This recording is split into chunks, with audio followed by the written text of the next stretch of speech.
A kú déédé àsìkò yìí, kókó inú ìwé ìròyìn la mú wá fún yín láti inú àwọn ìwé ìròyìn ilẹ̀ Nàìjíríà. Orúkọ tèmi ni Ọmágbémisọ́lá Ọmọlọ́rọ̀mọdẹ̀. Bí ìbínú ṣe ń lékún sí i lórí ìṣekúpa ìpínlẹ̀ Benue, gómìnà àná fún ìpínlẹ̀ Benue Samuel Ortom ti fi ẹ̀sùn kan ẹni gba ipò lọ́wọ́ rẹ̀ Ayinla Taliah wípé ó ti tòṣèlú bọ ààbò ará ìlú. Bákan náà ni ó tún kọtí ìgbọ̀nyìn sí àlàkalẹ̀ ọ̀nà Ààrẹ Bọ́lá Tinubu fún àlàáfíà. Èyí ń wáyé láàrin bí agbẹjọ́rò ajàfẹ́tọ̀ọ́ ọmọnìyàn àgbà amòfin Fẹ́mi Fálànà ṣe kan ìjọba àpapọ̀ àti ìjọba ìpínlẹ̀ lábùkù lórí bí wọ́n ṣe kọ̀ àti ṣẹjọ́ pẹ̀lú gbogbo àwọn tí wọ́n ti mú tí wọ́n fura wípé wọ́n lọ́wọ́ nínú ìkọlù ìṣekúpa tí ó ti ń wáyé. Nínú àtẹ̀jáde tí amúgbálẹ́gbẹ̀ẹ́ Ortom, Java Akase buọwọ́ lù tí ó tó akọ̀ròyìn lọ́wọ́ ní ìlú Makurdi, ni ó fi fèsì sí ọ̀rọ̀ tí Taliah sọ nípasẹ̀ amúgbálẹ́gbẹ̀ẹ́ rẹ̀ Kula Tasso. Níbẹ̀ ni ó ti ṣàlàyé wípé lábẹ́ ìṣèjọba Ortom ní ìpínlẹ̀ Benue ṣe àkọọ́lẹ̀ àwọn tí wọ́n di aláìnílélórí jùlọ nínú ìtàn, pẹ̀lú ènìyàn tí ó lé ní mílíọ̀nù 4 tí wọ́n di aláìnílélórí kúrò ní agbègbè abínibí wọn.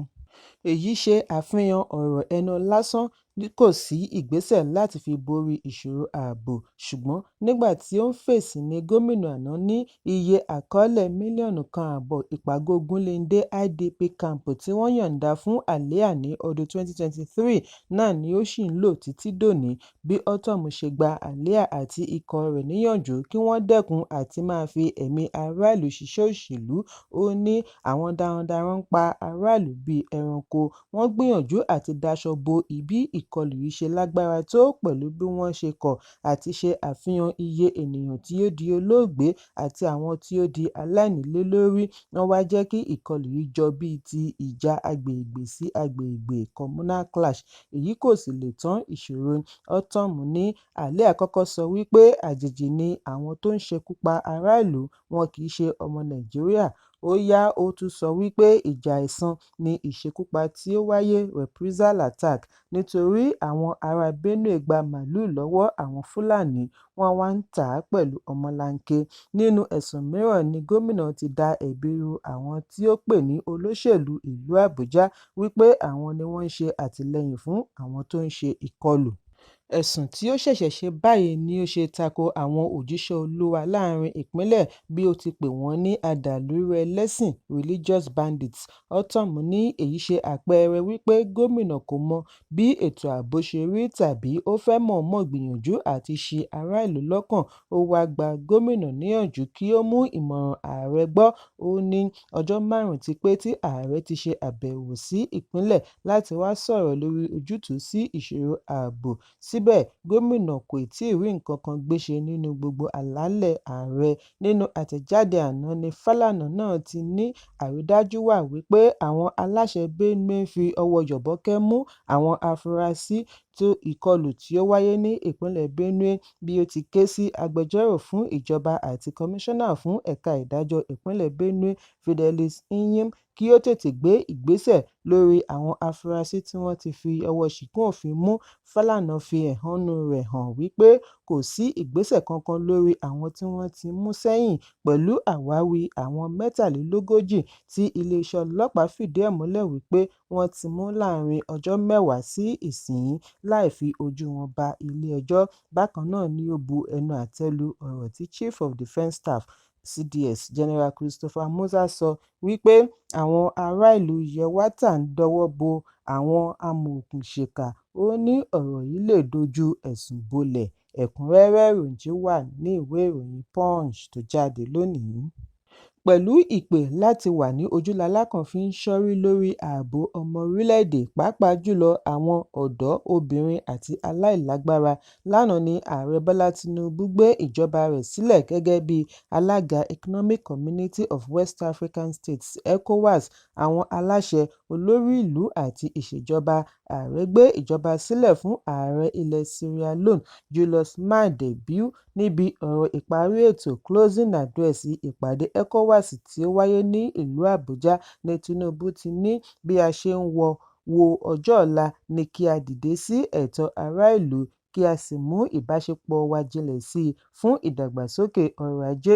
Tinubu tí ó jẹ́ alága ECOWAS fún sáà méjì fi ìgboyà rẹ̀ hàn lórí ẹni gba ipò ní ọwọ́ rẹ̀ láti darí àjọ ECOWAS dé ilẹ̀ ìlérí. Alága tuntun Bill náà fèsì wípé ọjọ́ ọ̀la ìwọ̀ oòrùn Áfíríkà kún fún àṣeyọrí bí a bá gbé ìgbésẹ̀ akin, oníkíákíá àti ìṣọ̀kan. Ẹ̀kúnrẹ́rẹ́ ìròyìn wà nínú ìwé ìròyìn The Nation tó jáde lónìí. Ẹnu ti ń kùn gómìnà àná fún ìpínlẹ̀ Jigawa Sule Lamido lórí ọ̀rọ̀ tí ó sọ níbi ìfọ̀rọ̀wánilẹ́nuwò lórí ẹ̀rọ amóhùnmáwòrán wípé Ààrẹ Bọ́lá Tinubu wà lára àwọn tí wọ́n ṣe àtìlẹ́yìn fún bí wọ́n ṣe wọ́gi lé ìbò ààrẹ June 12, 1993. Ó ní ìyá Tinubu Hajiya Mogaji ṣe ètò àwọn ìyá ọlọ́jà láti ìpínlẹ̀ Èkó lọ Àbújá láti lọ fi àtìlẹ́yìn wọn hàn sí adarí ológun ìgbà náà. Bákan náà ni ó ní ẹgbẹ́ NADECO tí wọ́n dá sílẹ̀ ní ìgbà náà ní láti fi jà fún olóògbé adarí ológun General Sani Abacha kì í ṣe fún June 12, ṣùgbọ́n mínísítà fún ohun àmúṣọrọ̀ Délé Aláké kò rojú sí ọ̀rọ̀ wọ̀nyí bí ó ti fi ẹ̀sùn kàn án wípé òun pẹ̀lú àwọn ikọ̀ rẹ̀ dojú ọ̀rọ̀ bolẹ̀ nítorí olóògbé Moshood Kashimawo Abiola ni ó jáwé olúborí. Níbi ìfọ̀rọ̀wánilẹ́nuwò alẹ́ àná ni Aláké ti ṣe àpèjúwe ọ̀rọ̀ Lamido ní irọ́ pátápátá tí ó wá láti ìsàlẹ̀ kòtò ọ̀run àpáàdì (pit of hell). Ó ní Tinubu sa gbogbo ipá rẹ̀ láti rí i wípé wọ́n rí ìbò Abiola gbà padà. Aláké ní yálà kó jẹ́ wípé ìgbàgbé ń ṣe Lamido tàbí kí ọpọlọ rẹ̀ ti dọ́bà nítorí Lamido gan-an ni àbá dá ẹ̀bi ìṣẹ̀lẹ̀ yìí lé lórí. Ó ní kò mọ nǹkan kan nípa ìdìbò June 12. Òun ni akọ̀wé ẹgbẹ́ òṣèlú SDP ní ìgbà náà nígbà tí olóògbé Tony Anene jẹ́ alága. Lamido kò mọ ipa ribiribi tí Ààrẹ Tinubu kó kí MKO tó lè gbégbá ìbò kí ó tó di ọjọ́ ìdìbò. Ẹ̀kúnrẹ́rẹ́ ìròyìn wà nínú ìwé ìròyìn The Nation tó jáde lónìí. Ààfin Ọọ̀ni Ilé-Ifẹ̀ ti bu ẹnu àtẹ́ lu fọ́nrán kan tí ó gba orí ẹ̀rọ ayélujára láti ọ̀dọ̀ Ọ̀yọ́ Legacies bí wọ́n ti ní èyí ṣe lòdì sí àjọṣepọ̀ tó dán mọ́rán láàrin Ọọ̀ni Ilé-Ifẹ̀ Ọba Adéyẹyè Ògúnwùsì àti Aláàfin ìlú Ọ̀yọ́ Ọba Hakeem Ọwọ́adé níbi ìpàdé West African Economic Summit tí ó wáyé ní ọjọ́ Àbámẹ́ta ní ìlú Àbújá. Àfihàn yìí wáyé nínú àtẹ̀jáde tí adarí ìròyìn ààfin Ọọ̀ni Ọ̀túnba Moses Ọláfárè bu ọwọ́ lù lánàá. Níbẹ̀ ni wọ́n ti ṣàlàyé wípé Ọọ̀ni tí ó di ipò ńlá mú gẹ́gẹ́ bí ìgbìmọ̀ alága co-chairman ìgbìmọ̀ lọ́balọ́ba ní Nàìjíríà National Council of Traditional Rulers of Nigeria àti ìgbìmọ̀ lọ́balọ́ba ní ẹkùn gúúsù tètè dé sí gbọ̀ngán. Ó sì jókòó papọ̀ pẹ̀lú àwọn èèyàn jàǹkàn-jàǹkàn yòókù ní ẹ̀ka VIP. Ìpàdé tí ó wáyé ní Bọ́lá Ahmed Tinubu International Conference Center ní Àbújá ti fẹ́ẹ̀ parí kí iléeṣẹ́ ìròyìn The Ọ̀yọ́ Legacies tí ó jẹ́ ẹ̀ka kan láti ọ̀dọ̀ Aláàfin tó ṣe àfihàn edited fídíò níbi tí bàbá Aláàfin ti kọ̀ àti kí bàbá Ọọ̀ni. Wọ́n ní èyí kì í ṣe òtítọ́. Wọ́n ní kété tí Aláàfin dé sí gbọ̀ngàn ìpàdé ó kàn sí Ọọ̀ni wọ́n sì kí ara wọn pẹ̀lú ọ̀wọ̀ àti ọ̀rẹ́ in a gesture of respect and friendship gẹ́gẹ́ bí wọ́n ti ṣàlàyé rẹ̀ lédè Gẹ̀ẹ́sì. Kì í ṣe ìdàkejì tí wọ́n ń gbé pòyì ẹnu. Bákan náà ni Ọọ̀ni náà dìde kí i láti bu ọ̀wọ̀ fún un padà. Wọ́n ṣe yẹ̀yẹ́ kí olúkúlùkù wọn tó fìkàlẹ̀ sí i. Fún ìdí èyí ni ààfin Ọọ̀ni fi ṣe àpèjúwe fọ́nrán wọn yìí ní aṣinilọ́kàn tí ó lè dá ìtàbùkù sílẹ̀. Ààfin Ọọ̀ni kọrọ ojú gidigidi sí iléeṣẹ́ ìròyìn Aláàfin bí wọ́n ti rọ̀ wọ́n kí wọ́n kẹ́kọ̀ọ́ lórí àti ṣe àmójútó ọ̀gá wọn dáadáa láwùjọ. Èyí ń wáyé bí Olúwo ilẹ̀ Ìwó Ọba Abdulrasheed Akànjí ṣe figi gún mímu ọtí láyìíká àti agbègbè ààfin rẹ̀ bí ó ti ṣe àwáwí ìdí láti pa agbègbè rẹ̀ mọ́ nítorí ó jẹ́ ibi ọ̀wọ̀. Ọba ṣe ìkéde yìí nígbà ọjọ́ ìbí rẹ̀ bí ó ti ní ìpàdé pẹ̀lú àwọn òṣìṣẹ́ rẹ̀ láàfin ní ọjọ́ Àbámẹ́ta. Akọ̀wé Ọba Ali Ibrahim ni ó ṣe àfihàn yìí lórí ẹ̀rọ abánidọ́rẹ̀ẹ́ Facebook pẹ̀lú fídíò níbi tí ọba ti ń bá àwọn kan tí wọ́n jókòó níwájú rẹ̀ sọ̀rọ̀. Pẹ̀lú èdè Yorùbá ni Ọba Àkànbí fi ń wàásù ìgbé ayé ìwà mímọ́ ní agbègbè mímọ́. Ọba ṣàlàyé wípé Olódùmarè ni ó ní ibi mọ́ṣáláṣí náà wà ní apá ibì kan. A fẹ́ máa gbọ́ èsì lẹ́sẹ̀kẹsẹ̀ sí gbogbo àdúrà tí a bá ń ṣe. Ẹni tó bá sì fẹ́ jẹ́ kí nǹkan jẹ́ mímọ́ gbọ́dọ̀ jẹ́ kí ara rẹ̀ kọ́kọ́ wà ní mímọ́. Ó ní òun gbé ìgbésẹ̀ yìí kí wọ́n lè jẹ́ ẹni àmúyangàn fún un. Bí wọ́n bá fẹ́ mu ọtí, kí wọ́n dákun jáde kúrò nínú ọgbà pátápátá lọ mu ọtí wọn, kí wọ́n sì jìnnà sí gbogbo ohun tí ó bá ṣe lòdì sí òfin Ọlọ́run. Ọ̀rọ̀ ọba yìí ti wá dá awuyewuye sílẹ̀ lórí ẹ̀rọ abánidọ́rẹ̀ẹ́. Lára àwọn tí ó fèsì sí ìsàlẹ̀ ọ̀rọ̀ ọba yìí la ti rí Ààrẹ Ìṣọ̀lá Ògúntóní bí ó ti gbóríyìn fún ọba. Ó ní ìbùkún ni ó jẹ́ fún àwọn láti ní irúfẹ́ ọba bíi tirẹ̀. Tẹ̀síwájú àti máa jẹ oore-ọ̀fẹ́ Ọlọ́run ọba wa. Ẹlòmíràn tí orúkọ rẹ̀ ń jẹ́ Ahmed Adéọ̀kín ní kí Ọlọ́run mú kí ó ṣeé ṣe fún ọba mi.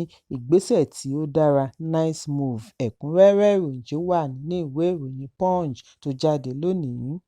Ìlúmọ̀ọ́ká olórin pẹ̀lú àmì-ẹ̀yẹ David Adeleke tí gbogbo ènìyàn mọ̀ sí Davido ti fi ẹ̀sùn kan àwọn ẹ̀ṣọ́ ibi ìgbafẹ́ ilẹ̀ òkèèrè kan Ibiza Night Club wípé wọ́n gbìyànjú àti ṣekú pa á pẹ̀lú àwọn ikọ̀ rẹ̀ níbi gbólóhùn asọ̀ kan tí ó wáyé ní alẹ́ ọjọ́ Àbámẹ́ta. Olórin tí ó wà lẹ́nu ìsinmi ní Ibiza pẹ̀lú alámòójútó rẹ̀ Asha Asika pẹ̀lú alábàáṣiṣẹ́pọ̀ rẹ̀ Cubana Chief Priest ṣe àfihàn àwòrán àwọn tí ó bá ní gbólóhùn asọ̀ sí orí ẹ̀rọ abánidọ́rẹ̀ẹ́ bí ó ti kọ àkọlé sí wípé àwọn ẹ̀ṣọ́ Ibiza gbìyànjú àti pa á pẹ̀lú ikọ̀ rẹ̀. Gbogbo yín ni ẹ máa wọlẹ̀. Ó wá lérí wípé ìdájọ́ òdodo gbọ́dọ̀ wáyé. Ẹ̀kúnrẹ́rẹ́ ìròyìn wà nínú ìwé ìròyìn The Nation tó jáde lónìí. Kókó inú ìwé ìròyìn tòní kò ní jù báyìí lọ. Ẹ pàdé mi ní ìrọ̀lẹ́ fún àkọ́tún ìròyìn. Kí a tó lọ, ẹ má ṣaláì fi àkíyèsí yín ránṣẹ́ kí ẹ sì bá wa subscribe sójúnà wa lórí YouTube kí kókó inú ìwé ìròyìn lè máa tẹ̀ yín lọ́wọ́ ní kíákíá.